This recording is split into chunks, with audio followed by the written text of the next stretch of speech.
Upstream Arts began with a very personal experience. Our child has pretty significant cognitive and developmental delays, and he doesn't use words to communicate, but is communicating all the time.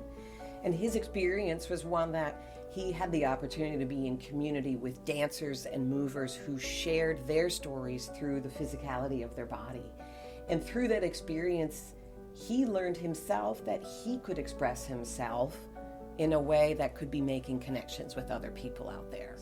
And so I think the space and place and work that Upstream Arts does is by bringing folks together in community to practice real life experiences. And we do that with a creative lens. So that's where the poetry and visual arts and music and dance all come in. Folks with disabilities are not given full control, autonomy over their choices, their lives. That's not an option that people with disabilities have historically always been given. And our goals for the future include being responsive to the needs that the communities have. And that's where I think a lot of the work has been born out of this culture of prevention and the art of relationships work that we're really focusing on. Choice is a fundamental ingredient in how we come together and create and have community. And when choice is not only practiced, but also offered, acknowledged, and really honored in those spaces, that you are building community and culture of consent. Practicing consent by not only inviting and honoring students to engage in the activities, but also to practice physically what that feels like.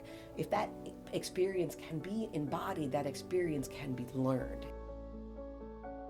If I'm going to come to somebody and ask them for consent to do an activity or whatever it might be, I'll ask them and wait, right, to see if there is a response. And like the waiting time can be the hardest thing, right? Like giving that full processing time, because I have plenty of students who do not need to hear the question again. They don't need anything else. They just need some processing time to mull it over. Oftentimes what we'll do in that situation is we'll also try and give a visual way to offer consent, or if it's like a yes or no, I might go back with the repetition and say, is that a yes or a no, and offer my hands out like this on the other side of the student and allow them then to, they could touch the hand or look to the hand that corresponded to their answer, right? It's a lot of waiting, occasional repetition, being clear in that repetition, and offering more than just a verbal yes or no as a way to clearly communicate what your choice is. One of our fundamental, phrases that we use in Upstream Arts is "my body belongs to me, your body belongs to you." It's absolutely crucial